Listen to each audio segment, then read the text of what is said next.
ونصلي ونسلم على رسوله الكريم أما بعد فأعوذ بالله من الشيطان الرجيم بسم الله الرحمن الرحيم وإذ قال موسى لقومه يا قوم إنكم ظلمتم أنفسكم باتخاذكم العجل فتوبوا إلى بارئكم فاقتلوا أنفسكم ذلكم خير لكم عند بارئكم فتاب عليكم إنه هو التواب الرحيم صدق الله مولانا العظيم. معزز سامعین کرام، سورہ بقرہ کی آیت نمبر 54 تلاوت کرنے کا شرف حاصل ہوا. فرمایا یاد کرو اس وقت کو جب موسیٰ علیہ السلام کوہ طور سے واپس لوٹے اور اپنی قوم کو کہا اے میری قوم انکم ظلمتم انفسکم، تم نے اپنی جانوں پہ ظلم کیا، اتخاذکم العجلہ، گوشالہ بچڑے کی پوجا کر کے، فتوبوا الی بارئکم، اپنے پیدا کرنے والے رب کی طرف توبہ کرو، فاقتلوا انفسکم، توبہ کا طریقہ یہ ہے اپنے آپ کو قتل کرو، جانیں قتل کرو ایک دوسرے کی. ذالکم خیر لکم، یہ تمہارے لیے بہتر ہے، عند ربکم، عند بارئکم، تمہارے پیدا کرنے والے کی طرف، فتاب علیکم، وہ تمہاری طرف متوجہ ہوگا، انہ هو التواب الرحیم، توبہ قبول کرنے والا ہے. اب بنی اسرائیل نے شرک کیا کہ کوئی قوم جب محکوم ہوتی ہے، غلام ہوتی ہے، یا جس معاشرے میں رہتی ہے ذہنی غلام ہو جاتی ہے تو اس معاشرے کے اثر کو قبول کرتی ہے.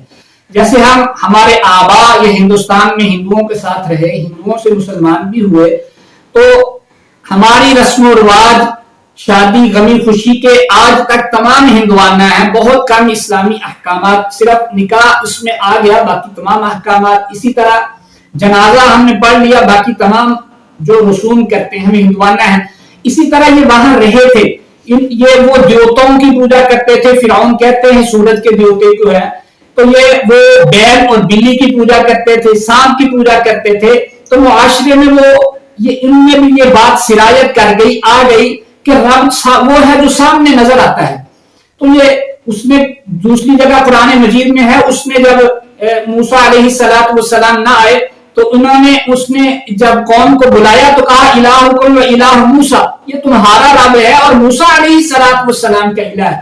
وہ اس نے ایک عقیدہ اپنا، یہ ہندوؤں کا بھی عقیدہ ہے، اس کو حلولی عقیدہ کہتے ہیں. وہ کہتا ہے، اس نے یہ عقیدہ بتایا کہ اللہ اس میں حل ہو گیا ہے، اللہ اس میں سرایت کر گیا ہے، نعوذ باللہ من ذالک، نقل کفر نباشر. جیسے ہندوؤں کا یہ عقیدہ ہے حلول کا کہ اللہ بعض چیزوں میں ظاہر ہو جاتا ہے، بعض چیزوں میں آ کے سامنے، ایسا عقیدہ تھا اس کا، اور یہ عقیدہ کفری ہے، غلط ہے. اس طرح اب ان کی توبہ کے لیے، توبہ قبول کرنے کے لیے اللہ نے فرمایا اپنے آپ کو قتل کرو، یعنی ایک دوسرے کو قتل کرو. میں نے پہلے بھی بتایا تھا کہ 3 گروہ ہو گئے تھے. ایک حضرت موسیٰ حضرت ہارون علیہ السلام کے ساتھ تھا، وہ 12,000 لوگ تھے. 6,70,000 میں 12,000 لوگ تھے جنہوں نے شرک نہیں کیا تھا اور روکتے بھی تھے. اکثریت وہ تھی جنہوں نے شرک نہیں کیا تھا لیکن روکتے نہیں تھے، اور بہت سے لوگ وہ بھی تھے جنہوں نے شرک کیا تھا. اب اللہ نے حکم فرمایا ان کی توبہ قبول کی جائے گی لیکن یہ ایک دوسرے کو قتل کریں. اب اس کے لیے موسیٰ علیہ السلام کو حکم ہوا کہ اپنی قوم کو کہیں کہ وہ اپنے زانوں، اپنے گھٹنوں پر اپنا سر رکھے، یہ اپنی کمر پہ پٹکا ڈالے اور اس کو اپنے گھٹنوں پہ وہ کپڑا ڈالے. تو اس کو ہمارے ہاں پنجابی میں گوٹ کہتے ہیں، گوٹ مار کے بیٹھیں، اور اردو میں گوٹ کہتے ہیں، وہ گوٹ مار کے یعنی کمر میں کپڑا ڈالیں اور گھٹنوں میں کپڑا ڈالیں، یوں ہو کے بیٹھیں اور یوں اپنا سر اپنے گھٹنوں پہ، اپنے زانوں پہ رکھیں. اور اپنے بچاؤ کی، جنہوں نے یہ شرک کیا، اپنے بچاؤ کے لیے ہاتھ بھی ایسے نہ کریں ورنہ ان کی توبہ قبول نہیں کی جائے گی.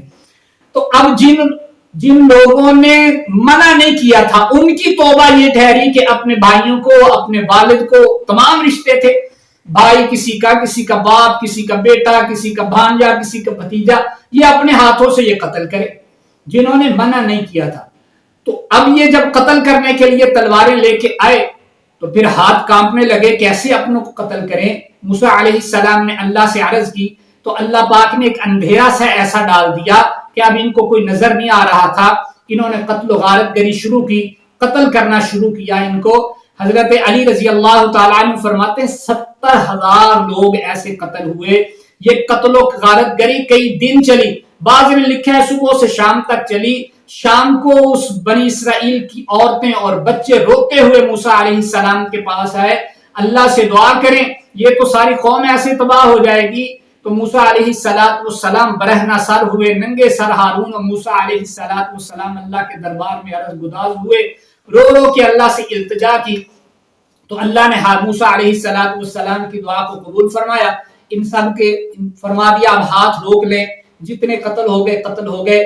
تو فرمایا موسیٰ میں نے تیری دعا کے بدلے جو قتل ہوئے ان کو شہداء کا درجہ دیا، جو زندہ رہے انہیں جہاد کا سبق درجہ اجر عطا کیا، تمام لوگوں کی توبہ قبول فرمائی۔ تو اس طرح بنی اسرائیل کی توبہ قبول فرمائی۔ یہ اللہ کا ہم پر احسان ہے کہ ہم کوئی گناہ کریں تو اس کے بعد توبہ کرنے سے ختم ہو جاتا ہے۔